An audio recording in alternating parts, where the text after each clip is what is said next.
সংযম সাধনায় শুদ্ধ করে রহমতে বরকতে হৃদয় ভরে এলো রমজানের ঈদ, খুশির আমেজে ওই পাপের দুয়ার খোলে না যেন ভাই কখনোই আর। থেমে যাক কুফুরির গীত। আলহামদুলিল্লাহি রাব্বিল আলামিন ওয়াসসালাতু ওয়াসসালামু আলা রাসূলিহিল আমিন ওয়া আলা আলিহি ওয়া সাহবিহি আজমাইন, আম্মা বা'দ। আসসালামু আলাইকুম ওয়া রাহমাতুল্লাহ। সুপ্রিয় দর্শক শ্রোতা, দেশে এবং দেশের বাইরে যারা আমাদের অনুষ্ঠান শুনছেন তাদের সকলকে পবিত্র ঈদ উল ফিতরের শুভেচ্ছা জানিয়ে শুরু করছি তাহজিব সেন্টারের নিয়মিত আয়োজন। আপনারা জানেন তাহজিব সেন্টার ইসলাম প্রচার এবং প্রসারে গুরুত্বপূর্ণ ভূমিকা পালন করে আসছে। ইতিমধ্যেই পবিত্র রমজান মাসে দেশ বরেণ্য প্রায় 20-এরও অধিক ওলামায়ে কেরামের আলোচনা আমরা আমাদের চ্যানেলে দিয়েছি। তারই ধারাবাহিকতায় আজকে আমাদের এই আয়োজন ঈদ আনন্দ করণীয় এবং বর্জনীয় শীর্ষক আলোচনা সভা। প্রিয় দর্শক, দেশে এবং দেশের বাইরে যারা শুনছেন তাদের সকলের জন্য আজকের এই আয়োজন। আমরা যারা দেশে অবস্থান করছি তারা পরিবারের সবার সঙ্গে হয়তো ঈদের আনন্দ ভাগাভাগি করে নিতে পারবো, কিন্তু যারা প্রবাস জীবন যাপন করছি তারা চাইলেও ঈদের আনন্দ সবার সঙ্গে পরিবারের আপনজনদের সঙ্গে মিলিয়ে নিতে পারবো না। প্রবাসী ভাইদের জন্য এবং সেই সাথে দেশের সকলের জন্য আমাদের আজকের এই আয়োজন। ঈদ মুসলমানদের জাতীয় উৎসব। কবির ভাষায় যদি বলি তাহলে বলবো, বছর ঘুরে আবার ধরায় ঈদ এসেছে ঈদ, বৃদ্ধ তরুণ খোকা খুকি উড়ল সবার নিদ। হ্যাঁ প্রিয় দর্শক, ঈদ এমন একটি আনন্দের উৎসব, ঈদ এমনই একটি সার্বজনীন উৎসব। আমাদের সেই সার্বজনীন সচ্ছল পবিত্র উৎসব হওয়া চাই পবিত্র কোরআন এবং হাদিসের আলোকেই। আমরা যেন এই পবিত্র ঈদের নির্মলতা আমরা যেন অস্বচ্ছ কোনো সংস্কৃতির নামে অপসংস্কৃতি দিয়ে যেন আমাদের এই জাতীয় উৎসবকে মলিন না করে দিই। আর সেই সচেতনতা বৃদ্ধির লক্ষ্যেই তাহজিব সেন্টার কর্তৃক আজকের এই আয়োজন ঈদ আনন্দ করণীয় ও বর্জনীয়। প্রিয় দর্শক, আমাদের এই পুরো আয়োজনে আমাদের আজকের স্টুডিওতে উপস্থিত আছেন বিশিষ্ট ইসলামী চিন্তাবিদ মাওলানা ফিরোজ আলম, উপস্থিত আছেন বিশিষ্ট ইসলামী চিন্তাবিদ হাফিজ মাওলানা মুশতাক আহমদ। আমাদের স্টুডিওতে উপস্থিত আছেন আহমদ বিন মুহসিন। আর আজকের এই আয়োজনে আমাদের মূল আকর্ষণ আমাদের ঈদ আনন্দ করণীয় ও বর্জনীয় শীর্ষক আলোচনার জন্য আজকের স্টুডিওতে আলোচক হিসেবে উপস্থিত আছেন বিশিষ্ট ইসলামী চিন্তাবিদ গবেষক হাফেজ মাওলানা মুফতি মোহাম্মদ আতিকুর রহমান। প্রিয় দর্শক, রমজান শেষে পবিত্র ঈদ উপলক্ষে আপনাদের জন্য অনেক মজার আয়োজন নিয়ে আজকে আমরা উপস্থিত হয়েছি। আমাদের আর কথা না বাড়িয়ে আমরা চলে যাব আমাদের মূল আয়োজনে। প্রথমে আমাদের আয়োজন সূচিতে রয়েছে পবিত্র কোরআনুল হাকিম থেকে তেলাওয়াত নিয়ে আসছেন কারি তাহমিদ বিন মাহমুদ। আসসালামু আলাইকুম ওয়া রাহমাতুল্লাহ।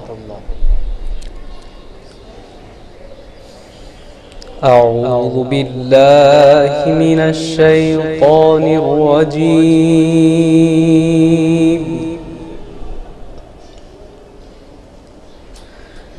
বিসমিল্লাহির রহমানির রহিম।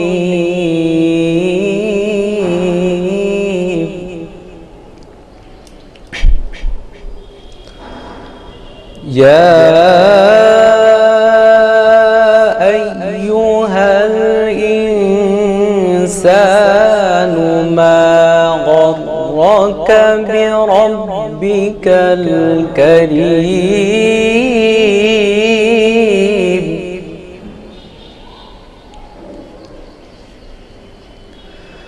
الذي خلقك فسواك فعدلك في أي صورة ما شاء ركبك.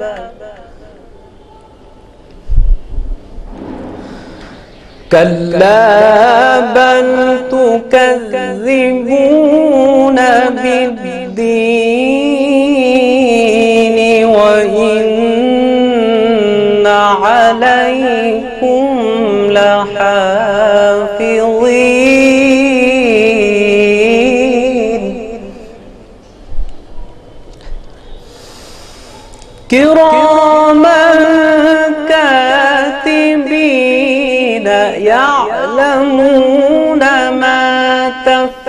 يفعلون إن الأبرار لفي نعيم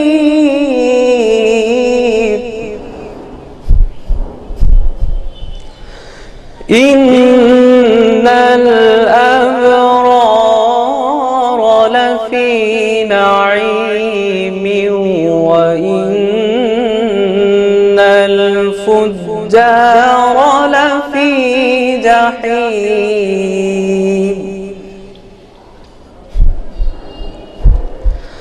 يصلونها يوم الدين وما هم عنها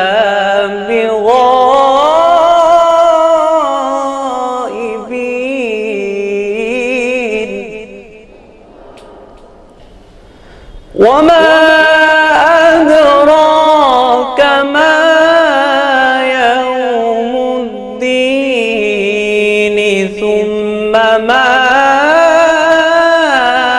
أدراك ما يوم الدين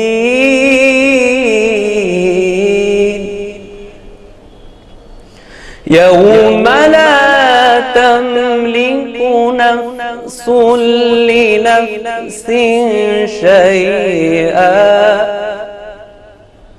والأمر يومئذ لله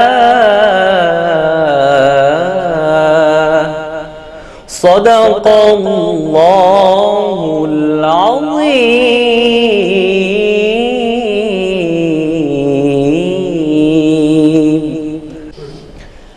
কোরআন শরীফ মোদের তরে খোদার সেরা দান, কোরআন সে তো মানব জাতির মুক্তির সমাধান। ধন্যবাদ কারি তাহমিদ বিন মাহমুদকে কোরআন অবতীর্ণ হওয়ার সেই মাসে তার সুললিত কণ্ঠে পবিত্র কোরআনুল হাকিম থেকে তেলাওয়াত করে আমাদেরকে মুগ্ধ করবার জন্য। প্রিয় দর্শক, এ পর্যায়ে আমরা শুনে নেব একটি হামদে বারি তাআলা। হামদে বারি তাআলা নিয়ে আসছেন হাফেজ মাওলানা মুহাম্মদ মুশতাক আহমদ। আসসালামু আলাইকুম ওয়া রাহমাতুল্লাহি ওয়া বারাকাতুহু। সুবহানাল্লাহ আলহামদুলিল্লাহ লা ইলাহা ইল্লাল্লাহ সুবহানাল্লাহ আলহামদুলিল্লাহ লা ইলাহা ইল্লাল্লাহ। তুমি বাঁচাও তুমি মারো অবিরত ক্ষমা করো তুমি বাঁচাও তুমি মারো অবিরত ক্ষমা করো। ধরার যে জন তাকেই ধরো ধরার যে জন তাকেই ধরো তোমার হাতেই সবই আল্লাহ। সুবহানাল্লাহ আলহামদুলিল্লাহ লা ইলাহা ইল্লাল্লাহ সুবহানাল্লাহ আলহামদুলিল্লাহ লা ইলাহা ইল্লাল্লাহ।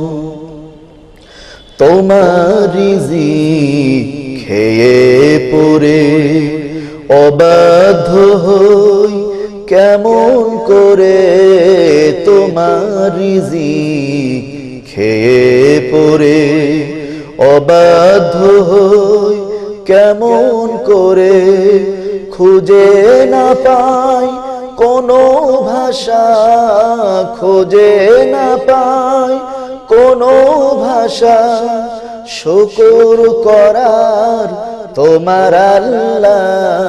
সুবহানাল্লাহ আলহামদুলিল্লাহ লা ইলাহা ইল্লাল্লাহ সুবহানাল্লাহ আলহামদুলিল্লাহ লা ইলাহা ইল্লাল্লাহ। পাপে মোরা পাপে ডুবে থাকি 12 মাস, রমজান এসে দেয় মুক্তির আবাস। আল্লাহ রাব্বুল আলামিনের হাবিব সাল্লাল্লাহু আলাইহি ওয়াসাল্লাম ইরশাদ করেছেন, যে ব্যক্তি এই মাস পাওয়ার পরেও জীবনের গুনাহ মাফ করতে পারল না, সে ধ্বংস হোক। প্রিয় দর্শক, আমাদের শিল্পীর গানে গানে আল্লাহ সুবহানাহু ওয়া তাআলার প্রশংসা আমরা সেটাই বলতে চাই। হে আল্লাহ তাআলা, সারা বছর আমরা গুনায় মগ্ন থাকি ঠিক, কিন্তু রমজানে আমরা তোমাকে ভুলে যাই না। আমরা রোজা রাখি শুধুমাত্র তোমার সন্তুষ্টির জন্যই। শিল্পীর কণ্ঠের সঙ্গে কণ্ঠে মিলিয়ে তাই বলতে চাই, এই রমজান মাসে আল্লাহ যেন সকল বিশ্বের সকল মুসলিম, সকল রোজাদার সকলকে মাফ করে জান্নাত একটি ঘর বানিয়ে দেয়। ধন্যবাদ আমাদের প্রিয় শিল্পীকে তার সুললিত কণ্ঠে হামদে বারি তাআলা গিয়ে শোনাবার জন্য। প্রিয় দর্শক, আমাদের আয়োজনের এ পর্বে রয়েছে নাতে রাসূল। রাসূল করিম সাল্লাল্লাহু আলাইহি ওয়াসাল্লামের শানে একটি গান আমরা শুনবো। আমাদেরকে নাতে রাসূল গিয়ে শোনাবেন হাফেজ মাওলানা তোফায়েল আহমেদ। সম্মানিত দর্শক শ্রোতা, আসসালামু আলাইকুম ওয়া রাহমাতুল্লাহ। হে রাসূল আমার, তোমার দেখানো পথে আমার পদচারণা। হে রাসূল আমার, তোমার দেখানো পথে আমার পদচারণা।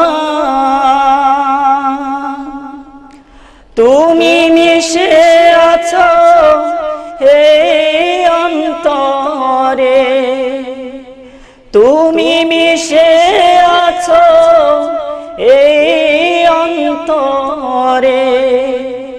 তোমার পথে পাই সান্ত্বনা। হে রাসূল আমার, তোমার দেখানো পথে আমার পদচারণা।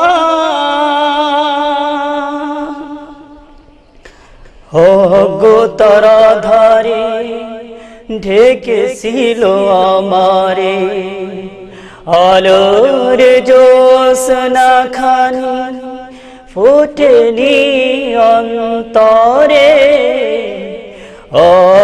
অজ্ঞতারাধারে ঢেকেছিল আমারে, আলোর জ্যোৎস্না খানি ওঠেনি অন্তরে।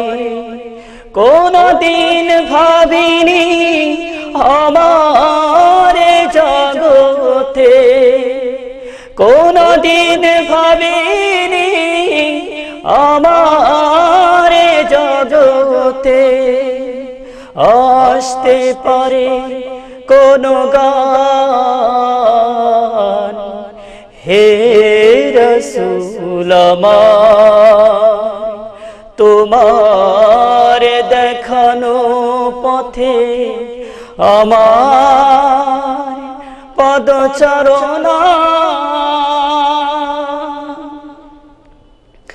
যত অসুখ বাধা আমার কুঠিরে, যাব না কভু ফিরে পথহারাদের ভিড়ে।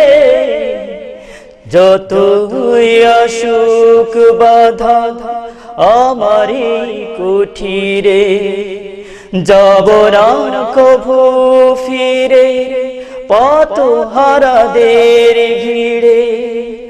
আখিরাত সুপারিশ বড় বেশি প্রয়োজন, আখিরাত সুপারিশ বড় বেশি প্রয়োজন। নিরাশ তুমি করো না হে রাসূল আমার, তোমার দেখানো পথে আমার পদচারণা। হে রাসূল আমার, তোমার দেখানো পথে আমার পদচারণা। আশরাফুল আম্বিয়া তুমি, তুমি তো রাহবার, রোজ হাসরে শাফাআতে মোদের করো পার। সত্যি মহানবী হযরত মুহাম্মদ সাল্লাল্লাহু আলাইহি সাল্লামের কোনো শান কোনো গানে বলে শেষ করবার নয়। হে রাসূল, প্রার্থনা শুধু এতটুকুই, কাল কিয়ামতের ময়দানে সেই মহা ভয়াবহতার মুহূর্তে তুমি যেন মোদেরকে তোমার উম্মত হিসাবে বেছে নিতে ভুল না করো। তোমার কাছে একটি প্রার্থনা, কাল কিয়ামতের ময়দানে আমাদের সকলকে তুমি শাফাআত করে জান্নাতে নিয়ে নিও। প্রিয় দর্শক, ঈদ আমাদেরকে কি শিক্ষা দেয়, ঈদে আমাদের কি করণীয়, ঈদ আমরা কেমন করে উদযাপন করব, ঈদের সংস্কৃতির নামে আমরা কোনো অপসংস্কৃতি চর্চা করছি কিনা, মুসলিম হিসাবে আমাদের কি করণীয়, মুসলিম হিসাবে ঈদ উৎসবে আমাদের কি বর্জনীয়, আজকের সে বিষয়ে আমাদের স্টুডিওতে আলোচনা করার জন্য উপস্থিত আছেন বিশিষ্ট ইসলামী চিন্তাবিদ ও গবেষক হাফেজ মাওলানা মুফতি মোহাম্মদ আতিকুর রহমান। আমরা আর কথা না বাড়িয়ে চলে যাব আমাদের মুহতারাম অতিথির কাছে। আমরা এখন শুনবো ঈদ আনন্দ, করণীয় ও বর্জনীয় শীর্ষক আলোচনা। ইন্নাল হামদুলিল্লাহ, আলহামদুলিল্লাহি ওয়াহদাহু والصلاة والسلام على من لا نبي بعده. أما بعد فأعوذ بالله من الشيطان الرجيم. بسم الله الرحمن الرحيم. قل بفضل الله وبرحمته فبذلك فليفرحوا هو خير مما يجمعون. وقال النبي صلى الله تعالى عليه وسلم إن لكل قوم عيدا وهذا عيدنا أو كما قال عليه الصلاة والسلام. الحمد لله ثم الحمد لله. আল্লাহ সুবহানাহু ওয়া তাআলা তৌফিকে, তার ইনায়াত, তার করমে আমরা দীর্ঘ 30টি রোজা রাখার পরে শাওয়াল মাসের প্রথম তারিখ আজ ঈদে উপনীত হয়েছি। ঈদ আল্লাহ সুবহানাহু ওয়া তাআলা আমাদেরকে দিয়েছেন নিয়ামত হিসেবে, কিন্তু ইসলামী শিক্ষার অভাব, ইসলামী কালচার এবং ইসলামী শিষ্টাচার সম্পর্কে সঠিক ধারণা না পাওয়ার কারণে ঈদ আজকে আমাদের জন্য হয়ে গেছে অশ্লীলতায় পরিপূর্ণ একটি আমল। অথচ ঈদ আল্লাহ সুবহানাহু ওয়া তাআলা দিয়েছেন যে নিয়ামত হিসেবে। যদি আমরা ঈদকে নির্মল ও স্বচ্ছ রাখতে চাই, তাহলে আমাদেরকে কোরআন এবং সুন্নাহর কিছু নুসুস, কোরআন এবং সুন্নাহর কিছু উসুল, কিছু নিয়ম নীতির আলোকে ঈদের আনন্দকে পরিস্ফুটিত করে নিতে হবে। নতুবা ঈদ আমাদের জন্য আনন্দ নয়, বরং ঈদ আমাদের জন্য শাস্তি হয়ে চলে আসবে। আল্লাহ সুবহানাহু ওয়া তাআলা আমাদেরকে তৌফিক দান করুন। আজকে আমাদের যে আলোচনা, সে আলোচনা হলো ঈদে আমাদের করণীয় বর্জনীয় সম্পর্কে। আমি শুরুতেই ঈদের উৎপত্তি এবং ঈদের প্রচলন সম্পর্কে আলোচনা করতে চাই, এরপরে করণীয় এবং বর্জনীয় সম্পর্কে আলোচনা করা হবে ইনশাআল্লাহ।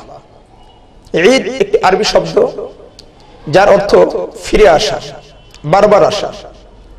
বিখ্যাত আরবি অভিধান লিসানুল আরবে ঈদের পরিচয় দেওয়া হয়েছে এভাবে: সুমিয়াল ঈদু ঈদান লিআন্নাহু ইয়াউদু কুল্লা সানাতিন বিফারহিন মুজাদ্দাদিন। ঈদকে ঈদ এজন্য বলা হয় যেহেতু এটি নতুন নতুন আনন্দ নিয়ে প্রতি বছর বারবার ফিরে আসে। আর বাস্তবে এটাই বছরের যে দুইটি দিন আমরা ঈদ হিসাবে উদযাপন করে থাকি, এই দুইটি দিনে সারা বছরের সব ক্লান্তি, অবসাদ, সব কষ্ট, ব্যথা ধুয়ে সকলকে এক কাতারে দাঁড়াতে হয়, একসঙ্গে দাঁড়িয়ে নামাজ আদায় করি। বাস্তবে আমাদের জন্য এটি একটি আনন্দের দিন হয়ে আসে। ঈদের প্রচলন সম্পর্কে যদি বলি, তাহলে আমরা হাদিস দেখতে পাই, সুনানে আবু দাউদ হাদিস আসছে, রাসূল কারীম সাল্লাল্লাহু তাআলা আলাইহি সাল্লাম যখন মদিনায় হিজরত করলেন, হিজরত করে মদিনা আসার পরে দেখলেন যে মদিনার লোকেরা দুইটি দিনকে আনন্দ উদযাপন করার জন্য বেছে নিয়েছে। রাসূল কারীম সাল্লাল্লাহু তাআলা আলাইহি সাল্লাম জিজ্ঞেস করলেন, মা হাযানিল ইয়াওমান, এই দুইটি দিন তোমাদের কিসের দিন? তারা উত্তরে বলল, ইয়া রাসূলুল্লাহ, এটি এমন দুইটি দিন যেটি আমরা জাহেলি যুগ থেকে আনন্দের জন্য বেছে নিয়েছি, আমরা বিভিন্নভাবে আনন্দ উল্লাস করে থাকি। রাসূল কারীম সাল্লাল্লাহু তাআলা আলাইহি সাল্লাম বললেন, ক্বাদ আবদালাকুমুল্লাহু বিহিমা খায়রান, আল্লাহ সুবহানাহু ওয়া তাআলা তোমাদের এই দুইটি দিনের পরিবর্তে আরো উত্তম দুইটি দিন দিয়ে দিয়েছেন। তা একটা হলো ঈদুল ফিতর আর একটা ঈদুল আযহা। এখান থেকে মূলত ঈদের প্রচলন ঈদের দিনের শুরু হয়। আল্লাহ সুবহানাহু ওয়া তাআলা আমাদেরকে ঠিক নিয়ামত হিসেবে দিনটি দিয়েছেন। এদের করণীয় কি কি? এদের অনেকগুলো করণীয় রয়েছে, যেগুলো না করলে ঈদের দিনের যে বরকত, ঈদের দিনের যে রহমত, এটি থেকে আমরা বঞ্চিত হব। প্রথম করণীয়, ঈদের দিন প্রত্যুষে ঘুম থেকে ওঠা। রাসূল করিম সাল্লাল্লাহু তাআলা আলাইহি সাল্লাম নিজে ঘুম থেকে উঠেছেন এবং সাহাবায়ে কেরাম রাদিয়াল্লাহু তাআলা আলাইহিম আজমাইন তাদেরকে শিখিয়েছেন। হাদিসে আসছে আব্দুল্লাহ ইবনে উমর রাদিয়াল্লাহু তাআলা আনহু থেকে বর্ণিত হাদিস যে রাসূল করিম সাল্লাল্লাহু তাআলা আলাইহি সাল্লাম এদিনে নিজে সকালে ঘুম থেকে উঠতেন এবং সাহাবায়ে কেরামকে জাগিয়ে দিতেন এবং স্ত্রীদিগকেও এই রাত্রে সকালে ঘুম থেকে জাগিয়ে দিতেন। আমরা যারা সারা বছর বিভিন্ন কারণে ঝামেলার কারণে ফজরের জামাত আদায় ফজরের নামাজ জামাত আদায় করতে পারি না, অন্তত এই বিশেষ দিনগুলোতে মেহনত করা, চেষ্টা করা, অন্তত এই দিনগুলোর বরকত থেকে যাতে আমরা বঞ্চিত না হই, চেষ্টা করা ফজরের নামাজ জামাতে আদায় করার জন্য চেষ্টা করা। এই দিনের পরবর্তীতে যেগুলো করণীয় রয়েছে তার মধ্যে উত্তম একটি করণীয় হলো ঈদের সালাত আদায় করা এবং এই দিনের সবচেয়ে গুরুত্বপূর্ণ আমল, যারা এই গুরুত্বপূর্ণ আমল থেকে যারা বঞ্চিত হয় রাসূল করিম সাল্লাল্লাহু তাআলা আলাইহি সাল্লামের ভাষায় তারা ধিক্কার পাওয়ার যোগ্য। এই দিনের সুন্নতে মুআক্কাদা এবং কোন কোন ইমামের মতে এটি ওয়াজিব আমল। এজন্য ঈদের সালাত জামাত আদায় করার প্রতি প্রয়াসী হওয়া, চেষ্টা করা। একেবারে যাদের শরীরে ওযর রয়েছে তাদের মাসআলা ভিন্ন, বাকি যারা যাদেরকে আল্লাহ তাআলা সুস্থ রেখেছেন তাদের দায়িত্ব হলো ঈদের জামাত, ঈদের নামাজে শরীক হওয়া এবং জামাত নামাজ আদায় করা। নামাজে যাওয়ার পূর্বে যে মাসআলা রয়েছে অন্যতম একটি করণীয় হচ্ছে এদিনে সকালে গোসল করা। জুমার দিন আমরা গোসল করে থাকি, যেটা সুন্নাত গোসল হিসেবে রাসূল করিম সাল্লাল্লাহু তাআলা আলাইহি ওয়াসাল্লাম বলেছেন। মুওয়াত্তা মালিক হাদিসে এসেছে আব্দুল্লাহ ইবনে উমর রাদিয়াল্লাহু তাআলা আনহু ব্যাপারে আন্না আব্দুল্লাহ ইবনে উমর কানা ইয়াগতাসিল ইয়াউমাল ফিতর ক্বাবলা আন ইয়াগদা ইলা আল-মুসাল্লা।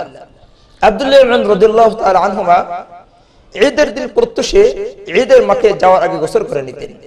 ইমাম নববী রাহমাতুল্লাহি আলাইহি এই ব্যাপারে সকল ইমামের ঐকমত্য একমত হওয়া উল্লেখ করেছেন যে এই দিনে ঈদের নামাজের জন্য গোসল করা মুস্তাহাব।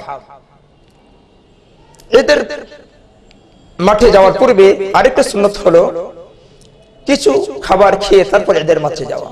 রাসূল করিম সাল্লাল্লাহু তাআলা আলাইহি সাল্লাম রোজা ভঙ্গ করার পরে ঈদের দিন সকালে সাধারণত কয়েকটি রাসূল করিম সাল্লাল্লাহু তাআলা আলাইহি সাল্লাম ঈদের দিন সকালে খালি পেটে নামাজে যেতেন না। রাসূল করিম সাল্লাল্লাহু তাআলা আলাইহি সাল্লাম কয়েকটি খেজুর খেতেন। হযরত রাসূল করিম সাল্লাল্লাহু তাআলা আলাইহি সাল্লামের সম্পর্কে এসেছে যে কানা ইয়াকুলু বিতরান, তিনি বেতর অর্থাৎ বেজোড় সংখ্যক খেজুর খেতেন, এরপরে ঈদের মাঠে যেতেন। যেহেতু আমাদের খাবার খেজুর নয়, আমাদের খাবার সাধারণত তরল খাবার হয়ে থাকে, এজন্য আমাদের খাবারের ক্ষেত্রে কোনো পরিমাণের প্রয়োজন নেই, বরং যে কোনো খাবার খেয়ে তারপরে মাঠে যাওয়া এটি একটি গুরুত্বপূর্ণ সুন্নাত। ইবনে হাজার আসকালানি রাহমাতুল্লাহি আলাইহি ফাতুল বারিতে লিখেছেন, আল্লাহ তাআলার অর্ডার, রোজার 30টা দিন রোজা রেখেছো, এদিনের সকালে যাতে তোমাদের মধ্যে রোজার জাতীয় আচরণ না থাকে, রোজার দিনের ন্যায় আচরণ না হয়, এজন্য গুরুত্বপূর্ণ আমল হলো এদিনে কিছু খাবার খেয়ে এরপর ঈদের মাঠে যাওয়া। ঈদের মাঠে যাওয়ার সময় আরেকটি গুরুত্বপূর্ণ আমল হচ্ছে পায়ে হেঁটে ঈদগাহে যাওয়া, আরোহণ করে নয়। তবে যে ওযর বশত, যে মাযুর অক্ষম ব্যক্তি, তার মাসআলা ভিন্ন। হাদিসে এসেছে রাসূল করিম সাল্লাল্লাহু তাআলা আলাইহি সাল্লাম কানা ইয়াখরুজ ইলা আল-ঈদ মাশিয়ান ওয়া ইয়ারজি'ু মাশিয়া। রাসূল করিম সাল্লাল্লাহু তাআলা আলাইহি সাল্লাম ঈদের দিকে হেঁটে যেতেন এবং হেঁটে ফিরে আসতেন। আলী রাদিয়াল্লাহু তাআলা আনহু বলেন, ইন্না মিনাস সুন্নাহ আন তা'তিয়া আল-ঈদ মাশিয়ান। ঈদের দিনের অন্যতম একটা সুন্নাত হচ্ছে যে তুমি ঈদের মাঠে যাবে হেঁটে। ইমাম তিরমিজি রাহমাতুল্লাহি আলাইহি বলেন, ওয়াল আমালু আলা হাযা আল হাদিস ইনদা আকসার আহলি আল ইলম ইস্তাহিবুন আন ইয়াখরুজা আর-রাজুল ইলা আল-ঈদ মাশিয়ান। রাসূল করিম সাল্লাল্লাহু তাআলা আলাইহি সাল্লামের পর থেকে এই আমলে চলে আসছে যে লোকেরা, বিশেষত উলামায়ে কেরাম যাদেরকে আমরা অনুসরণ করে থাকি, আইম্মে মুজতাহিদিন, আইম্মে কেরাম যারা রয়েছেন, তারা এর উপরে আমল করে আসছেন যে তারা ঈদের মাঠে পায়ে হেঁটে যেতেন। প্রিয় সুধী, ঈদের দিন আমরা শুভেচ্ছা বিনিময় করে থাকি। প্রত্যেকটা ধর্ম, প্রত্যেকটা জাতির নিকটে তার নিজস্ব শুভেচ্ছা বিনিময়ের মাধ্যম রয়েছে। ঠিক ইসলাম একটি পূর্ণাঙ্গ ধর্ম হিসেবে ইসলামের মধ্যে রয়েছে কিছু শুভেচ্ছা বিনিময়ের শব্দ, যেগুলো দিয়ে সাহাবা কেরাম রাদিয়াল্লাহু তাআলা আজমাইন তারা পরস্পর শুভেচ্ছা বিনিময় করতেন। ইবনে হাজার আসকালানি রাহমাতুল্লাহি আলাইহি তার কিতাব ফাতুল বারিতে লিখছেন যে রাসূল করিম সাল্লাল্লাহু তাআলা আলাইহি সাল্লামের সাহাবী কেরাম যখন তারা একে অপরের সঙ্গে মিলিত হতেন তখন তারা একে অপরকে বলতেন তাকাব্বালাল্লাহু মিন্না ওয়া মিনকা, আল্লাহ তাআলা আমারটাও কবুল করুন, তোমার ঈদকেও আল্লাহ তাআলা কবুল করুন। এছাড়াও ঈদ মুবারক যেটা আমরা বলে থাকি এবং আর অন্যান্য শব্দ যার মধ্যে এই জাতীয় শুভেচ্ছামূলক কথা রয়েছে এবং যার মধ্যে ভালাই রয়েছে, অন্যের জন্য কল্যাণ কামনা রয়েছে, এমন যে কোনো শব্দে শুভেচ্ছা বিনিময় করা যেতে পারে, কোনো অসুবিধা নেই। ঈদের দিনের আরেকটা গুরুত্বপূর্ণ আমল হচ্ছে তাকবীর বলা, অধিক পরিমাণে তাকবীর। রাসূল করিম সাল্লাল্লাহু তাআলা আলাইহি সাল্লাম সাহাবে কেরাম এই দিনে অধিক পরিমাণে তাকবীর বলতেন। তাকবীর বলার জন্য কোনো সময় নেই, তাকবীর বলার জন্য নির্ধারিত কোনো শব্দও নেই। যে কোনো শব্দে আল্লাহু আকবার, সুবহানাল্লাহ, আলহামদুলিল্লাহ, যে কোনো শব্দে যে কোনো সময় ঘরে বাড়িতে মাঠে ঘাটে যে কোনো জায়গাতে সুযোগ হবে তাকবীর বলা। তবে এক্ষেত্রে সুন্নাত তাকবীর রয়েছে, সুবহানাল্লাহ, আল্লাহু আকবার, আল্লাহু আকবার, লা ইলাহা ইল্লাল্লাহ, আল্লাহু আকবার, আল্লাহু আকবার, আল্লাহু আকবার, ওয়া লিল্লাহিল হামদ, আল্লাহু আকবার, আল্লাহু আকবার, লা ইলাহা ইল্লাল্লাহ, আল্লাহু আকবার, আল্লাহু আকবার, ওয়া লিল্লাহিল হামদ। এটি একটি গুরুত্বপূর্ণ জিকির। রাসূল করিম সাল্লাল্লাহু তাআলা আলাইহি সাল্লাম এই জিকির সর্বদা করেছেন ঈদের দিনে, বিশেষত ঈদুল ফিতরে। এর কারণে সাহাবায়ে রাদিয়াল্লাহু তাআলা আজমাইন তারাও তার থেকে এটি শিখেছেন যে ঈদের দিনে বেশি থেকে বেশি তাকবীর পড়া এবং উচ্চ আওয়াজে পড়া, নিচু আওয়াজে নয়। রাসূল করিম সাল্লাল্লাহু তাআলা আলাইহি সাল্লাম নিচে উচ্চ আওয়াজে পড়তেন এবং সাহাবায়ে কেরাম উচ্চ আওয়াজে পড়তেন। এদিনে আরেকটি গুরুত্বপূর্ণ আমল হচ্ছে, করণীয়ের মধ্যে আরেকটি গুরুত্বপূর্ণ আমল হচ্ছে নতুন পোশাক বা সুন্দর পোশাক পরা। কারো যদি নতুন পোশাকের ব্যবস্থা থাকে আলহামদুলিল্লাহ, যদি নতুন না থাকে কোনো অসুবিধা নেই। উত্তম পোশাক পরা, পরিচ্ছন্ন পোশাক পরা রাসূল করিম সাল্লাল্লাহু তাআলা আলাইহি ওয়াসাল্লাম নিজেও করেছেন। রাসূলের সাহাবী ইবনে ওমর রাদিয়াল্লাহু তাআলা আনহুমা তাকে রাসূলকে একটি রেশমের পোশাক হাদিয়া দিয়েছিলেন আর বলেছেন, ইয়া রাসূলুল্লাহ, আপনি এটি ক্রয় করে নিন যাতে আপনি ঈদের দিনে পড়তে পারেন। রাসূল করিম সাল্লাল্লাহু তাআলা আলাইহি ওয়াসাল্লাম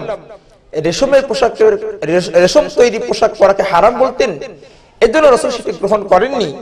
তবে তার কথা থেকে এটি বুঝে আসে যে ঈদের দিনে নতুন পোশাক পরা এটি একটি সুন্নাত। ইবনে কাইয়িম জাওজিয়া রাহমাতুল্লাহি আলাইহি যাদুল মাআদ ইরশাদ করেছেন, নবী করিম সাল্লাল্লাহু আলাইহি ওয়াসাল্লাম দুই ঈদে যাওয়ার পূর্বে সর্বোত্তম পোশাক পরিধান করতেন। এদিনে আরেকটি গুরুত্বপূর্ণ আমল হচ্ছে ঈদের নামাজে যাওয়ার এবং আসার জন্য ভিন্ন ভিন্ন রাস্তা ব্যবহার করা। জাবির ইবনে আব্দুল্লাহ রাদিয়াল্লাহু তাআলা আনহু থেকে বর্ণিত, তিনি বলেন, কান নবী সাল্লাল্লাহু তাআলা আলাইহি ওয়াসাল্লাম ইযা কানা ইয়াউম ঈদ খালাফা আত-তারিক, রাওয়াহুল বুখারী। বুখারী শরীফের হাদিস।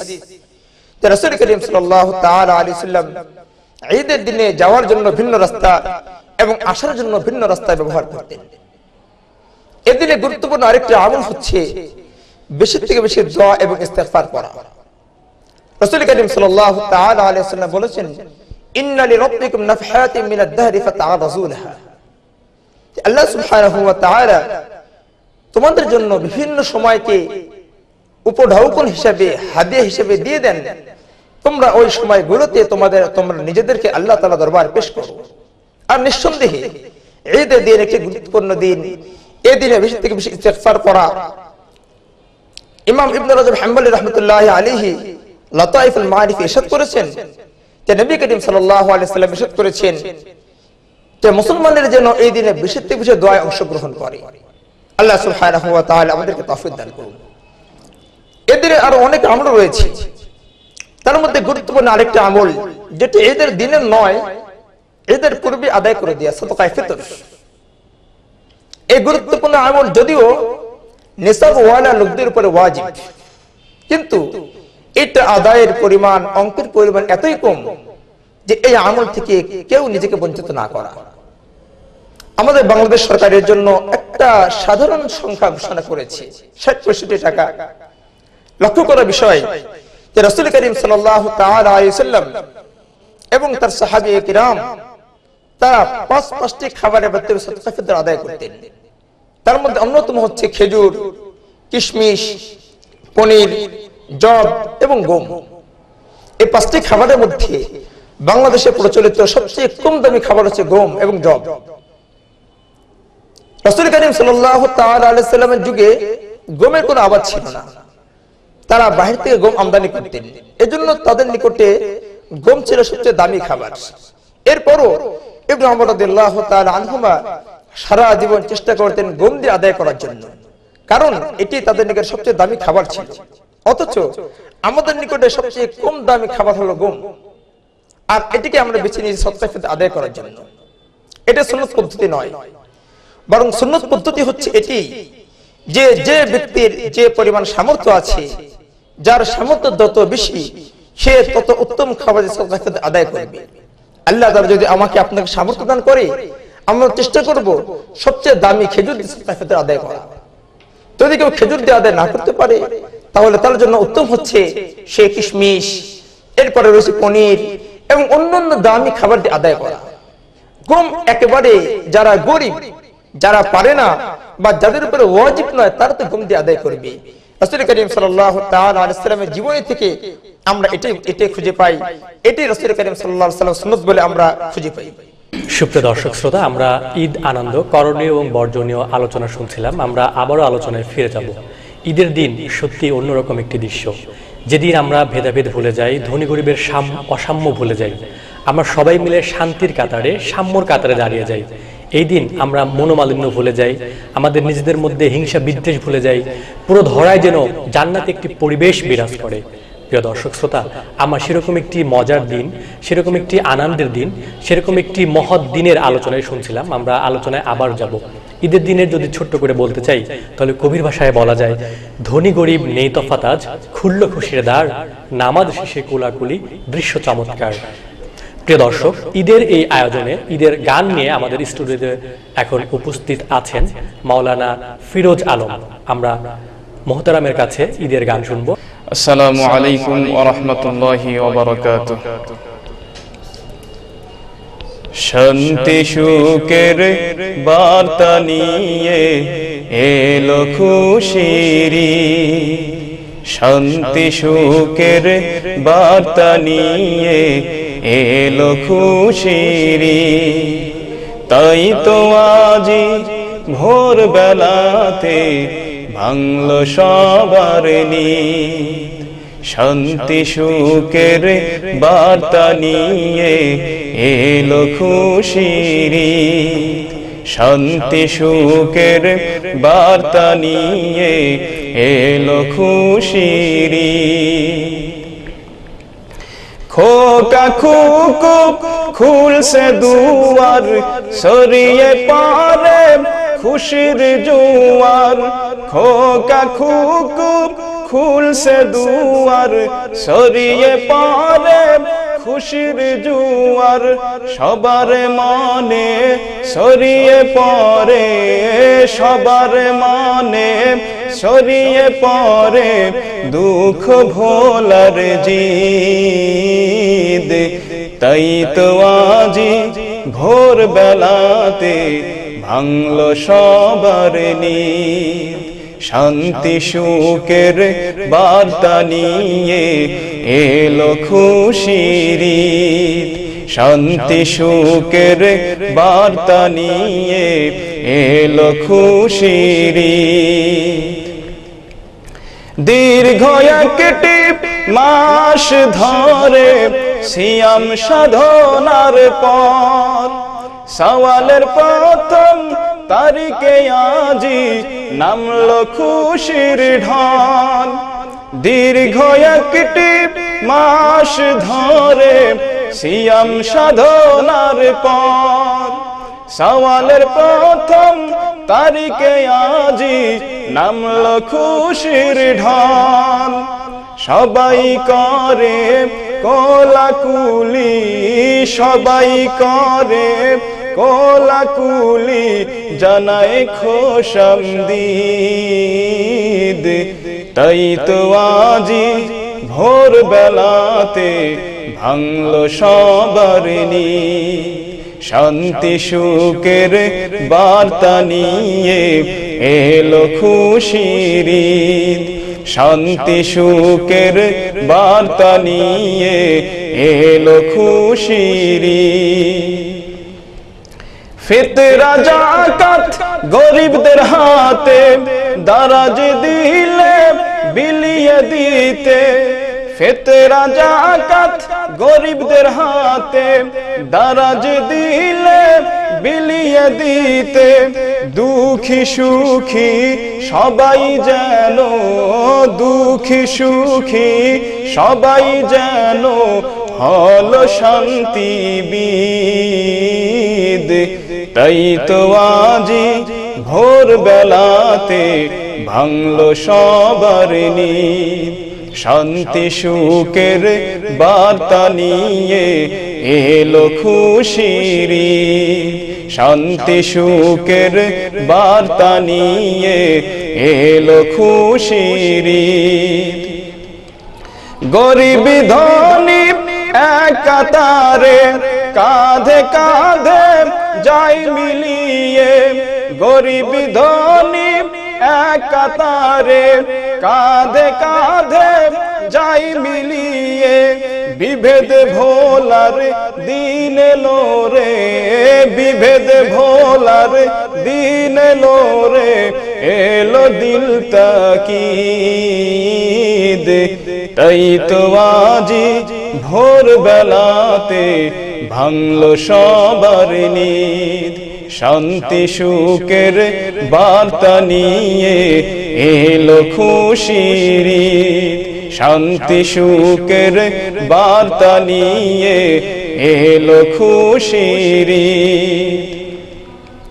থাকুক সবাই মিলে মিশে শান্তি নামুক দেশ বিদেশে, থাকুক সবাই মিলে মিশে শান্তি নামুক দেশ বিদেশে, সবাই যেন হতে পারি, সবাই যেন হতে পারি অমর শান্তিবিদ।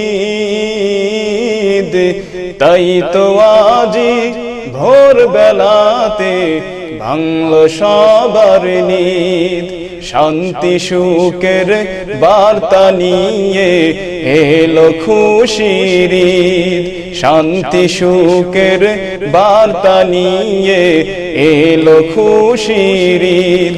তাই তো আজি ভোর বেলাতে ভাঙলো সবার নিদ, শান্তি সুখের বার্তা নিয়ে এলো খুশির ঈদ, শান্তি সুখের বার্তা নিয়ে এলো খুশির ঈদ, এলো খুশির ঈদ, এলো খুশির ঈদ। বছর ঘুরে আবার ধরায় ঈদ এসেছে ঈদ, বৃদ্ধ তরুণ খোকা খুকি উড়ল সবার নিদ। ঈদ মোবারক, ঈদ মোবারক, ঈদ মোবারক বলি, এসো সবে বিভেদ ভুলে সাম্যের পথে চলি। প্রিয় দর্শক, ঈদের চাঁদ যেমন করে সাম্যের চাদর পরিয়ে দেয় পুরো পৃথিবী জুড়ে, আল্লাহ সুবহানাহু ওয়া তাআলার কাছে আমাদের প্রত্যাশা, আমাদের এই সাম্য, আমাদের এই শান্তি যেন পুরো বছর আমাদের সমাজে বিরাজ করে। আর সত্যি ধন্যবাদ আমাদের প্রিয় শিল্পী মাওলানা ফিরোজ আলমকে একটি চমৎকার ঈদের গান শোনাবার জন্য। প্রিয় দর্শক, আমরা ঈদের গান শুনলাম, গানের পরে আমরা আবার চলে যাব আমাদের আজকের এই আলোচনায় আবার আসছেন আজকের আলোচনার সম্মানিত আলোচক, বিশিষ্ট ইসলামী চিন্তাবিদ হাফেজ মাওলানা মুফতি আতিকুর রহমান। আমরা আবার মুহতারামের কাছে যাচ্ছি, শুনবো তার বাকি আলোচনা। আলহামদুলিল্লাহ, আমরা ঈদের দিনে করণীয় সম্পর্কে আলোচনা করছিলাম। আরো কয়েকটি আমল রয়েছে যেগুলো ঈদের দিন আমাদের করাটা খুবই জরুরি। তার মধ্যে অন্যতম গুরুত্বপূর্ণ একটি আমল হচ্ছে যে ঈদের আনন্দ কেবলমাত্র নিজে পরিবারের মাঝে সীমাবদ্ধ না রেখে গরিব দুঃখী এতিম অভাবী মাঝেও বিলিয়ে দেয়া। রাসূল করিম সাল্লাল্লাহু তাআলা আলাইহি সাল্লামের সুন্নাত থেকে আমরা পাই যে রাসূল করিম সাল্লাল্লাহু তাআলা আলাইহি সাল্লাম নিজে এদিন খোঁজ খবর রাখতেন, আত্মীয় স্বজনের খোঁজ খবর রাখতেন, গরিবদের খোঁজ খবর রাখতেন। এবং রাসূল করিম সাল্লাল্লাহু তাআলা আলাইহি সাল্লাম নিজেই বলেছেন, মান কানা ইউমিনু বিল্লাহি ওয়াল ইয়াউমিল আখির ফালইকরিম জারাহু, যে আল্লাহ এবং পরকালে বিশ্বাস করে সে যেন প্রতিবেশীদেরকে সম্মান করে। অনুরূপভাবে কোরআন মাজিদে মুমিনদের সিফাত বর্ণনা করা হয়েছে, ওয়াইতুইমুনাত তুআম আলা হুব্বিহি মিসকিনান ওয়া ইয়াতীমান ওয়া আসীরা, যে মুমিনেরা ভালোবাসার কারণে নিজেদের খাবারের চাহিদা থাকা সত্ত্বেও গরিব দুঃখীকে, বন্দীকে, অসহায়কে খাবার খাওয়ায়। কোরআন মাজিদে সূরা হাশরে এসেছে, ওয়ায়ুসিরুনা আলা আনফুসিহিম ওয়ালাউ কানা বিহিম খাসাসা, যে সাহাবায়ে কেরাম রাদিয়াল্লাহু তাআলা আলাইহিম আজমাইন নিজেরা ক্ষুধার্ত হওয়া সত্ত্বেও, খাবারের অভাবী হওয়া সত্ত্বেও, নিজেদের খাবারের প্রতি চাহিদা থাকা সত্ত্বেও তারা অভাবী লোকদেরকে খাওয়াতেন এবং তাদের খাবারের ব্যাপারে প্রাধান্য দিতেন। রাসূল করিম সাল্লাল্লাহু তাআলা আলাইহি সাল্লাম তার গোটা জীবনে আমাদের যে সিরাত, যে সুন্নাত আমাদেরকে দিয়েছেন, নিঃসন্দেহে ঈদের দিন তার অন্যতম একটি দিন। এদিনে রাসূল করিম সাল্লাল্লাহু আলাইহি সাল্লামের অনেক সুন্নাত রয়েছে। তার মধ্যে আরেকটা সুন্নাত হচ্ছে এদিনে শরীয়তের গণ্ডির মধ্যে থেকে আনন্দ উল্লাসে মেতে ওঠা। রাসূল করিম সাল্লাল্লাহু তাআলা আলাইহি সাল্লাম আম্মা জান আয়েশা রাদিয়াল্লাহু তাআলা আনহার ঘরে গেলেন, আর তখন আয়েশা রাদিয়াল্লাহু তাআলা আনহার পাশে দুইটা মেয়ে গান গাইতেছিল। ইসলামের একটি প্রাচীন যুদ্ধ রয়েছে, বুআস যুদ্ধ, গজওয়ে বুআস। গজওয়ে বুআসে মুসলমানদের কীর্তন নিয়ে গান গাইতেছিল। এমন সময় আবু বকর রাদিয়াল্লাহু তাআলা প্রবেশ করলেন আর বললেন যে শয়তানের বাসে রাসূলের ঘরে, এবং আম্মাজানকে ধমকাইতে লাগলেন। রাসূল করিম সাল্লাল্লাহু তাআলা আলাইহি সাল্লাম আবু বকর রাদিয়াল্লাহু তাআলা আনহুকে চুপ করিয়ে দিয়ে বললেন, দাহুমা ইয়া আবা বকরিন ফাইন্না লিকুল্লি কওমিন ঈদা ওয়া ইন্না ঈদান হাযাল ইয়াউম। হে আবু বকর, ওদেরকে ছেড়ে দাও, ওদেরকে গাইতে দাও, ওদেরকে আনন্দ করার সুযোগ দাও।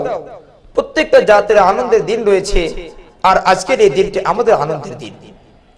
ইসলাম একটি এমন একটি জীবন ব্যবস্থা যেখানে প্রতিটি মানুষের জন্য সুস্থ বিনোদনের ব্যবস্থা রয়েছে। রাসূল করিম সাল্লাল্লাহু তাআলা আলাইহি সাল্লাম কোন এক ঘটনা প্রসঙ্গে এরকম বলেছিলেন, লিতাআলামুল ইয়াহুদ আন্না ফি দীনিনা ফুসহাতান, যে ইহুদিরা জানুক যে আমাদের ধর্মের মধ্যেও উদারতা রয়েছে। কেবলমাত্র ইবাদতের মধ্যে নিমগ্ন থাকা, সারাক্ষণ ইবাদতের মধ্যে নিমগ্ন থেকে আল্লাহ তাআলার জিকির করা, এর বাইরেও আরো কিছু অবস্থা রয়েছে যে অবস্থায় মানুষ প্রাণ খুলে হাসবে, প্রাণ খুলে কথা বলবে, নিজের ভালো লাগা, নিজের মনের অনুভূতিগুলো অন্যের সঙ্গে শেয়ার করবে। আর নিঃসন্দেহে এর জন্য উপযুক্ত একটি দিন হচ্ছে ঈদের দিন। এই দিনে মুসলমান বাচ্চারা গান গাইবে, ইসলামী গান গাইবে, হামদ শুনবে, হামদ গাইবে এবং শরীয়তের গণ্ডির মধ্য থেকে আনন্দ উল্লাসে মেতে উঠবে। এটা এদিনের অন্যতম একটা আমল। যারা বিভিন্ন সময়ে কোনো ভাইয়ের সঙ্গে, কোনো আত্মীয়ের সঙ্গে কথা কাটাকাটি, ঝগড়া বিবাদের কোনো কারণে মনোমালিন্য সৃষ্টি হয়েছে, তাদের জন্য এই দিনটি একটি গুরুত্বপূর্ণ দিন। এই দিনটিতে তারা তাদের পরস্পর যে দূরত্ব হয়েছে, এই দূরত্বকে তারা ঘুচিয়ে আনতে পারে, তাদের মনোমালিন্য দূর করতে পারে। রাসূল করিম সাল্লাল্লাহু তাআলা আলাইহি সাল্লাম বলেছেন, লা মান কানা ইউমিনু বিল্লাহি ওয়াল ইয়াউমিল আখির ফালা ইয়াহজুর আখাহু ফাওকা সালাত লায়ালি, যে আল্লাহ এবং পরকালে বিশ্বাস করে সেজন্য তার ভাইকে, সেজন্য তার মুসলিম ভাইয়ের সঙ্গে 3 দিনের বেশি সম্পর্ক ছিন্ন না করে। শরঈ কোনো কারণে যদি কেউ কারোর সঙ্গে দূরত্ব অবলম্বন করতে চায়, তাহলে সে সর্বোচ্চ 3 দিন তার সঙ্গে দূরত্ব থাকতে পারে, তার সঙ্গে কথা বর্জন করতে পারে, তার সঙ্গে চলাফেরাকে বর্জন করতে পারে। কিন্তু এর চেয়ে বেশি সময় কথা বন্ধ রাখা ইসলাম শরীয়তে হারাম। যে বা যারা এরকম অপরাধে লিপ্ত রয়েছে, আমাদের জন্য ঈদের দিন একটি গুরুত্বপূর্ণ দিন। এই দিনটিকে আমরা বেছে নিতে পারি তাদের সঙ্গে সম্পর্ক আগের মতো ফিরিয়ে নেওয়ার জন্য, তাদের সাথে আবার পুরাতন সম্পর্ক তৈরি করার জন্য এবং নিজেদের মাঝে সৃষ্টি হওয়া মনোমালিন্য দূর করার জন্য। এইগুলো ঈদের দিনে করণীয় সম্পর্কে আলোচনা। এদিনে কিছু গুরুত্বপূর্ণ আলোচনা এমন রয়েছে বড়জনীয় সম্পর্কে। এই দিনটিকে আমরা বিভিন্নভাবে নোংরা এবং বিভিন্নভাবে অপরিচ্ছন্ন করে ফেলেছি। যে দিনটি ছিল আমাদের পবিত্র দিন, আমাদের আনন্দের দিন, কিন্তু বিভিন্ন কারণে, ইসলামের জ্ঞানের অভাবে বলি বা অন্য যে কোনো কারণে বলি না কেন, এই দিনটিকে আমরা এমন ভাবে পালন করা শুরু করেছি, আজকে পার্থক্য করা কঠিন হয়ে গিয়েছে যে এটিকে মুসলমানদের আনন্দের দিন নাকি বিজাতীয় কালচারে উদযাপন করার দিন। এজন্য ঈদের দিনটাকে স্বচ্ছ রাখার জন্য পূর্বের আমলগুলো করতে হবে, পাশাপাশি কিছু বর্জনীয় রয়েছে যেগুলো খেয়াল রাখতে হবে কখনোই যেন আমাদের জীবনে না আসতে পারে। ঈদের দিনে তো কখনোই নয়, বরং ঈদের দিন আমরা সবক নেব সারা জীবনের জন্য, গোটা জীবনের জন্য, সারা বছরের জন্য। ঈদের দিনের করণীয় ঈদের দিনই নয়, সারা জীবনের করণীয়।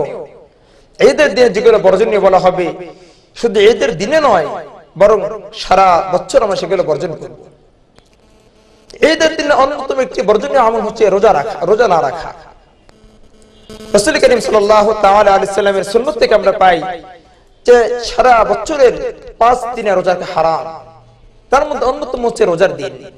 রাসূল করিম সাল্লাল্লাহু তাআলা আলাইহি সাল্লাম বলেছেন, এটি আল্লাহ তাআলার পক্ষ থেকে তোমাদের জন্য আতিথেয়তা গ্রহণের দিন। এদিন তোমরা আল্লাহ তাআলার অতিথি, এদিনে আল্লাহ তাআলা তোমাদের মেজবান। খবরদার এই দিনের জন্য কেউ রোজা না রাখে। আরেকটি বর্জনীয় দিক, সেটি হচ্ছে বিজাতীয় আচরণ প্রদর্শন করা। আনন্দের দিন যখন আমরা বলি, আর আনন্দ উল্লাস বলতে আমরা বুঝি বিজাতীয় কালচারকে অনুসরণ করা এবং বিধর্মীদের অনুসরণ করা। আজকে আমরা আমাদের কালচার, আমাদের সমাজ সংস্কৃতি ভুলে গিয়ে এবং ইসলামী সমাজ, ইসলামীদের সভ্যতা, সংস্কৃতি, কালচার ভুলে গিয়ে বিজাতীয় কালচার মেতে উঠেছি। অথচ রাসূল করিম সাল্লাল্লাহু তাআলা আলাইহি সাল্লাম স্পষ্ট ভাষায় ঘোষণা করেছেন, মান তাশাব্বাহা বিকাওমিন ফাহুয়া মিনহুম। আমাদের ছাড়া অন্য কোনো ধর্মের সঙ্গে যে সাদৃশ্য অবলম্বন করে সে তাদের দলভুক্ত হবে, সে আমাদের দলভুক্ত নয় এবং সে জান্নাতে প্রবেশ করবে না। এজন্য আনন্দের মধ্যে খেয়াল রাখা, আমাদের কোন আচরণ, আমাদের কোন কালচার যেন বিজাতীয়দের সঙ্গে অনুসরণ করে অনুকরণে না হয়। আনন্দ বললে আরেকটি দিক সামনে চলে আসে, এদিনে পুরুষ নারীদের খোলামেলা অবস্থায় চলাফেরা করা, রাস্তাঘাটে অবাধ বের হওয়া। আল্লাহ তাআলা মাফ করুন, ঈদের দিন আনন্দের দিন, কিন্তু এই আনন্দ নিছক আনন্দই নয়। ঈদের দিনে যে আনন্দ, এটি নিয়ামত, আর আল্লাহ প্রদত্ত নিয়ামতকে নিয়ামত হিসেবে পাওয়ার জন্য যে শর্ত রয়েছে ইসলামের গণ্ডির মধ্যে রাখা। নিছক আনন্দ যদি বলি তাহলে যে অশ্লীলতা, বেহায়াপনা যেটা প্রদর্শন হয়ে থাকে ঈদের দিনে, এগুলো আমাদের কালচারের মধ্যে পড়ে না। রাসূল করিম সাল্লাল্লাহু তাআলা আলাইহি সাল্লাম স্পষ্ট ঘোষণা করেছেন, আল মারআতু আওরাতুন ফাইদা খাযাত ইসতাসরাফাহা শাইতান। নারীরা হলো ঘরের বস্তু, আবৃত বস্তু। নারীরা যখন ঘর থেকে বের হয় কোনো প্রয়োজন ছাড়া, শয়তান তার দিকে উকি দিয়ে তাকায় এবং অন্য পুরুষের সামনে শয়তান তাকে তুলে ধরে। তার দ্বারা নারী নিজেকে ধ্বংস করে এবং অন্য মানুষকে ধ্বংসের দিকে ঠেলে দেয়। এজন্য খেয়াল করা, আনন্দ করতে যে যেন, উল্লাসে মেতে উঠতে যে যেন আমরা কোনো গুনাহে লিপ্ত না হয়ে যাই। এদিনকে আমরা বেছে নিয়েছি এমন কিছু গর্হিত কর্মকাণ্ডের জন্য। বিশেষত দেশীয় এবং বিদেশীয় যে চ্যানেলগুলো রয়েছে, মিডিয়া চ্যানেলগুলো, তারা আমাদের জন্য গান বাজনা, অশ্লীল সিনেমা প্রদর্শন এবং ঈদকে কেন্দ্র করে বিভিন্ন নাটক প্রদর্শন তারা করে থাকে। আর আমরা নিজেদের ধর্মের কথা ভুলে গিয়ে, নিজেদের কালচার, সভ্যতার কথা ভুলে গিয়ে এগুলোতে আমরা মেতে উঠেছি। অথচ রাসূল করিম সাল্লাল্লাহু তাআলা আলাইহি সাল্লাম স্পষ্ট ঘোষণা করেছেন, আমার উম্মতের মাঝে এমন একটা দল পাওয়া যাবে যারা ব্যভিচারী, রেশমি পোশাক, মদ ও বাদ্যযন্ত্রকে হালাল মনে করবে এবং যে সকল নারী এ সকল কর্মকাণ্ডে লিপ্ত হয়, রাসূল করিম সাল্লাল্লাহু আলাইহি সাল্লাম তাদের ব্যাপারে বলেছেন যে জান্নাতের সুগন্ধি 70 মাইল দূর থেকে পাওয়া যায়, কিন্তু এ সমস্ত নারীরা জান্নাতের সুগন্ধিও পাবে না। এদিনকে আমরা অযথা বেহুদা কাজে ব্যয় করে থাকি, অথচ এই দিনটা গুরুত্বপূর্ণ দিন, নিয়ামত পাবার দিন, রহমত পাবার দিন, বরকত অর্জনের দিন। এজন্য এই দিনটাকে অবহেলায় না কাটিয়ে, বেহুদা নষ্ট না করে প্রতিটা মুহূর্তে তাকবীরের মধ্যে থাকা, তাসবিহের মধ্যে থাকা এবং জিকিরের মধ্যে থাকা। ঈদের কেনাকাটা যখন শুরু হয়ে যায়, তখনও শুরু হয়ে যায় আমাদের অপব্যয়, অপচয়ের বিশাল ভারী পাল্লা। অথচ কোরআন মাজিদ, রাসূল করিম সাল্লাল্লাহু তাআলা আলাইহি সাল্লাম এর সুন্নাত আমাদের জন্য সকল ক্ষেত্রে অপব্যয়, অপচয়কে হারাম করেছে। কোরআন বলেছে, ওয়ালা তুবাদদির ইন্নাল মুবাদদিরিনা কানু ইখওয়ানাশ শায়াতিন ওয়া কানা আশ-শাইতানু লিরাব্বিহি কাফুরা। যারা প্রয়োজন অতিরিক্ত ব্যয় করে, অপচয় করে, অপব্যয় করে, তারা শয়তানের ভাই। অন্য জায়গায় সিদ্ধ হয়েছে ওয়ালা তুসরিফু ইন্নাহু লা ইউহিব্বুল মুসরিফিন, তোমরা অপচয় করো না, অপব্যয় করো না। আমরা ঈদের বাজার করতে গেলে, ঈদের মার্কেট করতে গেলে বেহুদা টাকা ব্যয় করে থাকি, অথচ আমার প্রতিবেশী যে দিনের পর দিন খাবার না খেয়ে আছে, ঈদের দিনে তার একটি ভালো পোশাক নেই যেটি পরে ঈদ উদযাপন করবে, অথচ আমার পোশাকের পর পোশাক রয়েছে, কেবল ঈদের দিনে পরার জন্য আমরা এত বাজার করে থাকি, যেটি নিঃসন্দেহে অপব্যয়ের মধ্যে পড়ে। এই দিনের আরেকটি বর্জনীয় কাজ, সেটি হচ্ছে এদিনকে অনেকেই কবর জিয়ারত করার জন্য নির্দিষ্ট করে থাকে। যারা সারা বছর কবর জিয়ারতে যায় না, কেবল এই দিনটিকে কবর জিয়ারতের জন্য বেছে নেয় এবং যাওয়াটাকে জরুরি মনে করে। অথচ রাসূল করিম সাল্লাল্লাহু তাআলা আলাইহি সাল্লাম কবর জিয়ারতের ব্যাপারে বলেছেন, কুনতু নাহাইতুকুম আন জিয়ারাতিল কবর ফাজুরুহা ফাইন্নাহা তাকরুল আখিরাহ, আমি তোমাদেরকে কবর জিয়ারত থেকে বারণ করেছিলাম, এখন তোমরা কবর জিয়ারত করো, কারণ কবর জিয়ারত করা আখিরাতের কথা, মৃত্যুর কথা স্মরণ করিয়ে দেয়। আর রাসূল করিম সাল্লাল্লাহু আলাইহি সাল্লামের এই নির্দেশ কেবলমাত্র ঈদের দিনের জন্য নয়, সারা বছরের জন্য। এজন্য এই আমলটি কেবলমাত্র ঈদের দিনে না করা, ঈদের দিনের সঙ্গে বিশেষায়িত না করা, এই দিনের জন্য বিশেষিত আমল মনে না করা। আল্লাহ সুবহানাহু ওয়া তাআলা যে আলোচনাগুলো করলাম, ঈদের কিছু করণীয়, কিছু বর্জনীয় আলোচনা করলাম, আল্লাহ তাআলা যেন করণীয়গুলো আমাদের করার তৌফিক দান করে, এবং বর্জনীয় যে বিষয়গুলো আলোচনা করলাম আমাদের প্রত্যেকে যেগুলো বর্জন করার তৌফিক দান করে। ওয়া আখিরু দাওয়ানা আনিল হামদুলিল্লাহি রাব্বিল আলামিন।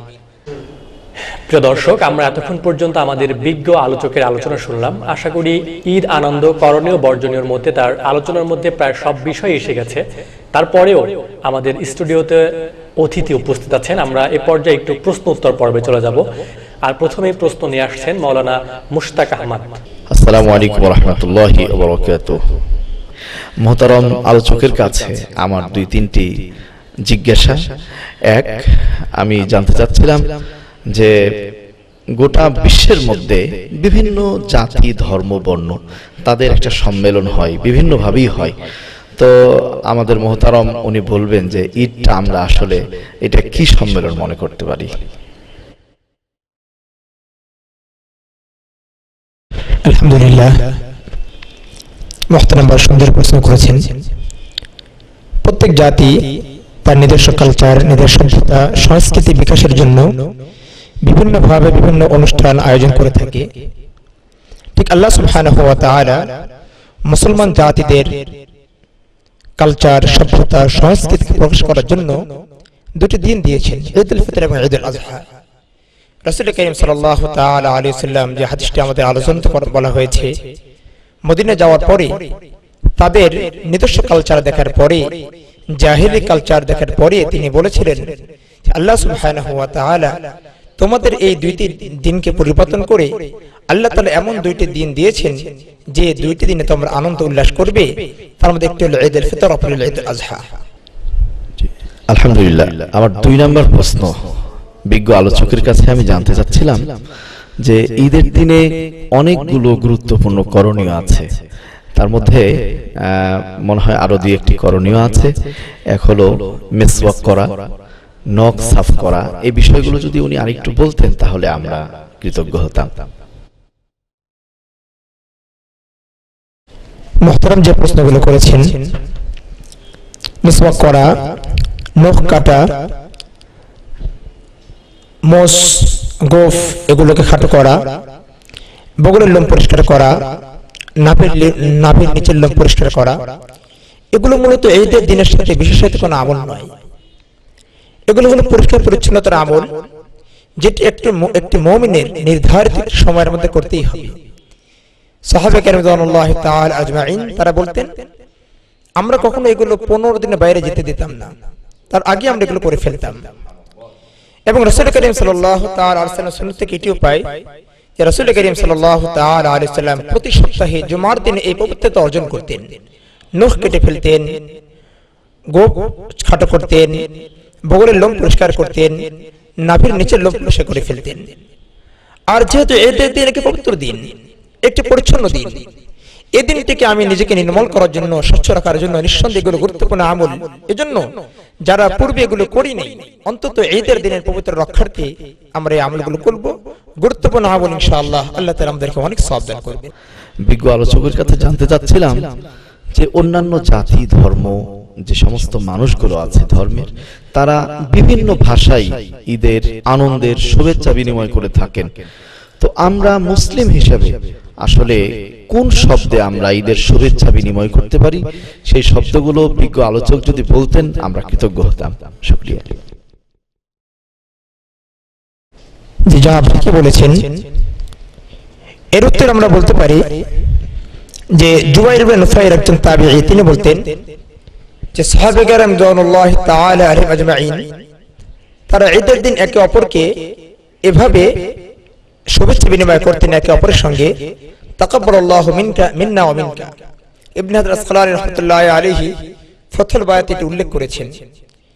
এবং এখনো আরব কান্ট্রিতে বা বিভিন্ন আরব দেশে তারা একে অপরকে ঈদুকুম মুবারাক, কুল্লু আমিন ওয়া আনতুম বিখাইরিন, অথবা মিনাল আইদিন আল ফাইসিন, এরকম বিভিন্ন শুভেচ্ছামূলক বাক্য বিনিময় করে থাকি। আমরা বাংলাতে সংক্ষেপে ঈদ মুবারক বলি। এটি বলা নিঃসন্দেহে প্রশংসার দাবিদার। তবে এখানে যেটি খেয়াল করার বিষয় সেটি হচ্ছে কারোর সঙ্গে সাক্ষাৎ হওয়ার পূর্বে, সাক্ষাৎ হওয়ার পর সঙ্গে সঙ্গে এটি না বলা, বরং রাসূল করিম সাল্লাল্লাহু তাআলা আলাইহি ওয়াসাল্লাম একে অপরের সঙ্গে সাক্ষাতের ক্ষেত্রে প্রথমে যে আমলটি বলেছেন সেটি হচ্ছে সালাম দেয়া, এরপরে মুসাফাহা করা, এবং সালামের পরে যে কোনো বাক্য যার অর্থ সুন্দর এবং অন্যের জন্য কল্যাণ কামনা রয়েছে এমন যে কোনো বাক্য দিয়ে তারা শুভেচ্ছা বিনিময় করতে পারে। আর আমাদের দেশে প্রচলিত যদি ঈদ মুবারক, নিঃসন্দেহে এটি বলা যেতে পারে, কোনো অসুবিধা নেই। আমার মনে কিছু প্রশ্ন বেঁধে রয়েছে, এই প্রশ্নগুলোর উত্তর আমি বিজ্ঞ আলোচকের কাছ থেকে জানতে চাব। সেটি হলো, আমার প্রথম প্রশ্ন, মহিলাদের জন্য মাঠে ঈদের নামাজ পড়া অথবা মহিলাদের জন্য ঈদের নামাজ, এটা শরীয়ত সম্মত একটা আমরা জবাব আমরা বিজ্ঞ আলোচকের কাছে চাচ্ছি। আলহামদুলিল্লাহ, সুম্মা আলহামদুলিল্লাহ।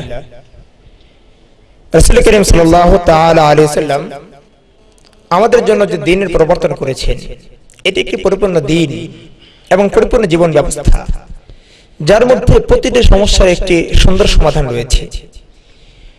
মহিলা এবং পুরুষ আল্লাহ সুবহানাহু ওয়া তাআলা দুই জাতিকে ভিন্ন ভিন্ন ভাবে সৃষ্টি করেছেন। পুরুষের সৃষ্টির ধরন ভিন্ন, আর নারীকে আল্লাহ তাআলা দিয়েছেন বিশেষ কিছু গুণাবলী যেগুলো পুরুষের মধ্যে পাওয়া যায় না।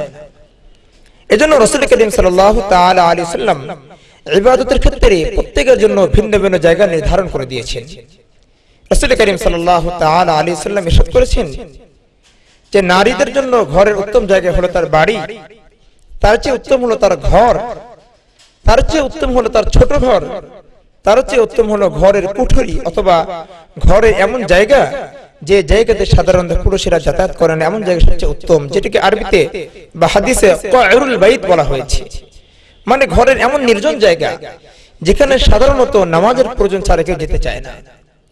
এই হাদিস থেকে বুঝে আসে যে রাসূল করিম সাল্লাল্লাহু তাআলা আলাইহি ওয়াসাল্লাম নামাজের, মহিলাদের নামাজের উত্তম জায়গা তার ঘর সাব্যস্ত করেছেন।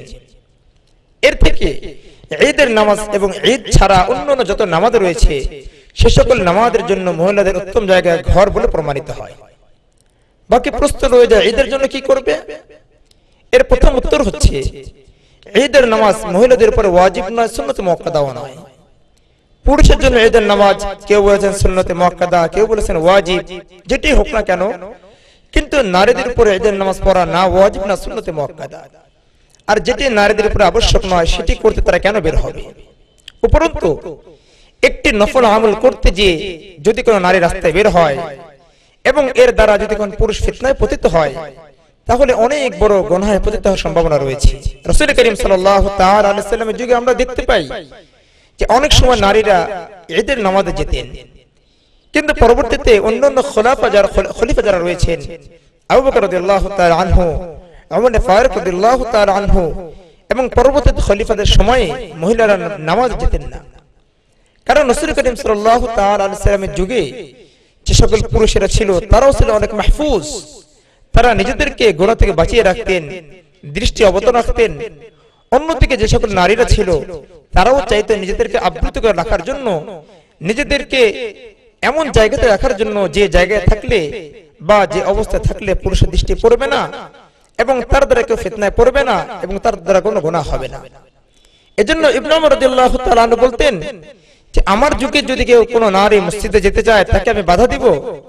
আর আম্মাজান বলতেন যে রাসূল করিম সাল্লাল্লাহু তাআলা আলাইহি সাল্লাম যদি আমাদের যুগের নারীদের অবস্থা দেখতেন তাহলে তিনি মহিলাদেরকে মসজিদে যাওয়ার অনুমতি দিতেন না। আম্মাজান রাসূলের পরে মাত্র কয়েক বছর বেঁচে ছিলেন। রাসূলের ওফাতের পরে বলছেন যে আম্মাজান তার যুগের কথা বলছেন যে আমার যুগের অবস্থা যদি দেখতেন। আম্মাজানের এই কথা থেকে বুঝে আসে আমাদের যুগ যে ফিতনার যুগ, এই যুগে নারীদেরকে কোনোভাবেই যে কোনো নামাজের জন্য মসজিদে যাওয়ার অনুমতি দেওয়ার কোনো অবকাশ নেই। আমার দ্বিতীয় প্রশ্ন হলো যে ঈদের রাত এটি কিভাবে কাটানো উচিত? আমরা দেখি সমাজের মধ্যে যে ঈদের রাত্রে অনেক পটকা ফুটায় বা অনেক ধরনের গান বাজনা দিয়ে অতিবাহিত করা হয় ঈদের রাতটিকে। ঈদের রাতটি আসলে শরীয়ত সম্মতভাবে কিভাবে কাটানো উচিত বা এ রাতে কোনো গুরুত্বপূর্ণ আমল আছে কিনা আমরা বিজ্ঞ আলোচকের কাছ থেকে বিষয়টি জেনে নেব ইনশাআল্লাহ। এটা একটি গুরুত্বপূর্ণ প্রশ্ন।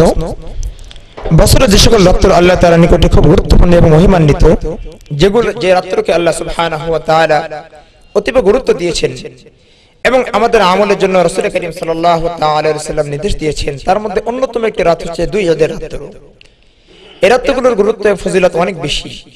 রাসূল করিম সাল্লাল্লাহু তাআলা আলাইহি ওয়াসাল্লাম বলেছেন, এদের রাত্রে যে জাগরণ করবে, রাত্র জাগরণ করবে, ইবাদত করবে, যেদিন সকল অন্তর মারা যাবে সেদিন আল্লাহ সুবহানাহু ওয়া তাআলা এই ইবাদতকারীদের অন্তরকে আল্লাহ তাআলা জীবিত রাখবেন।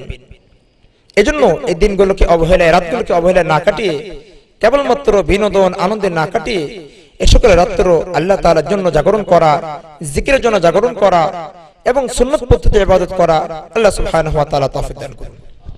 আমার তৃতীয় প্রশ্ন হলো যে বিজ্ঞ আলোচকের কাছ থেকে আমরা শুনেছিলাম যে পায়ে হেঁটে ঈদগাহে যাওয়া এটি সুন্নাত। তো প্রবাসী ভাইদের জন্য যেহেতু আমাদের এই অনুষ্ঠানটি, তো প্রবাসী ভাইরা প্রবাসে তো অনেক দূরে দূরে ঈদগাহ থাকে, এক্ষেত্রে তাদের জন্য করণীয় কি? এটা কোনো আবশ্যক আমল নয়, এটা একটি ছোট্ট সুন্নত। রাসূল করিম সাল্লাল্লাহু তাআলা আলাইহি ওয়াসাল্লাম পায়ে হেঁটে যেতেন, পায়ে হেঁটে আসতেন। আর যাদের সামর্থ্য রয়েছে তাদের জন্য পায়ে হেঁটে যাওয়াটাই সুন্নত, আসাটাই সুন্নত। যারা সামর্থ্যবান নয়, যারা মাযুর, অক্ষম কিংবা দূরে যেতে হবে, তাদের জন্য নিঃসন্দেহে পায়ে হেঁটে যাওয়ার থেকে আরোহিত অবস্থায় যাওয়াই উত্তম। তাদের জন্য অযথা কষ্ট করার কোনো প্রয়োজন নেই। এটি এমন কোনো গুরুত্বপূর্ণ বা আমল নয় যেটির জন্য আমাকে কষ্ট পোহাতে হবে, কষ্ট ফেলতে হবে নিজেকে। বরং যার জন্য সুযোগ আছে তার জন্য এই আমল, এটি সুন্নত। আমরা আপনার আলোচনা থেকে আমরা একটি বিষয় জেনেছিলাম যে একজন শিশু গান গেয়েছিল, হযরত আবু বকর সিদ্দিক রাদিয়াল্লাহু তাআলা আনহু তিনি ওনাকে বাধা দিয়েছিলেন।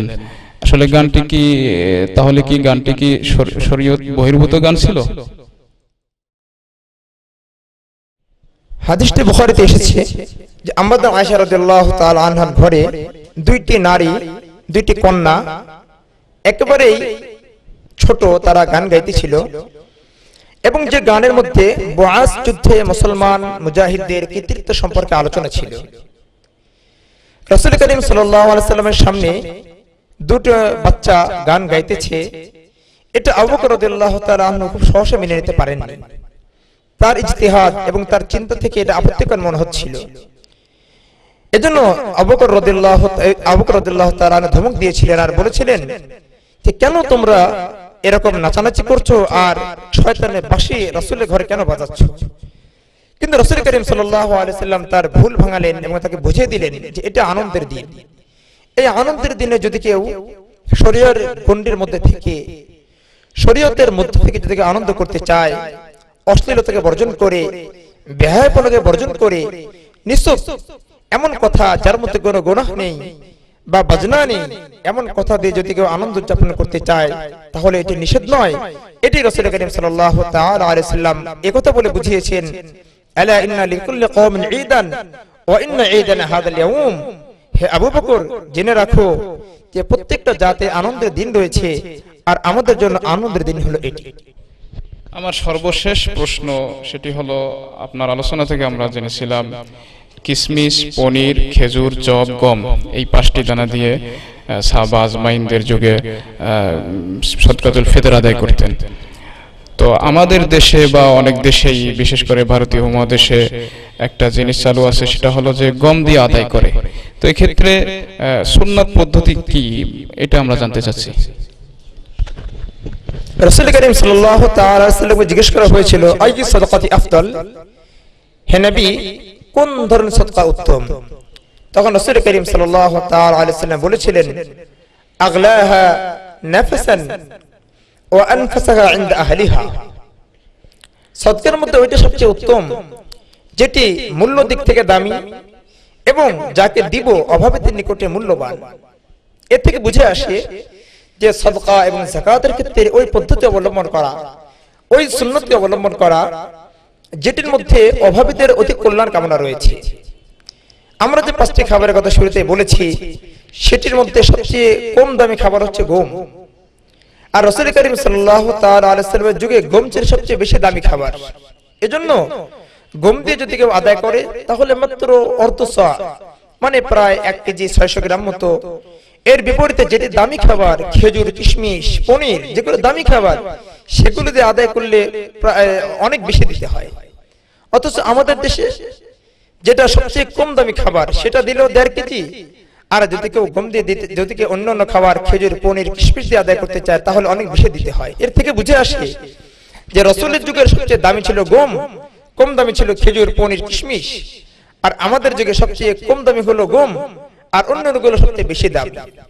আর সদকার ক্ষেত্রে উত্তম এটাই, যেটা দান করলে, দিলে অভাবীরা এবং প্রাপ্য ব্যক্তিরা অধিক পরিমাণে উপকৃত হয়, সেটি দরকার উত্তম। এজন্য আমরা যারা সামর্থ্যবান রয়েছি, ধনীর যারা রয়েছে, যারা সচ্ছল বিত্তবান রয়েছি, আমরা কেবল গম, জব দিয়ে আদায় না করে অন্যান্য যে খাবারগুলো রয়েছে সেগুলো দিয়ে আদায় করার চেষ্টা করা। আল্লাহ সুবহানাহু ওয়া তাআলা আমাদের সকলকে তৌফিক দান করুন।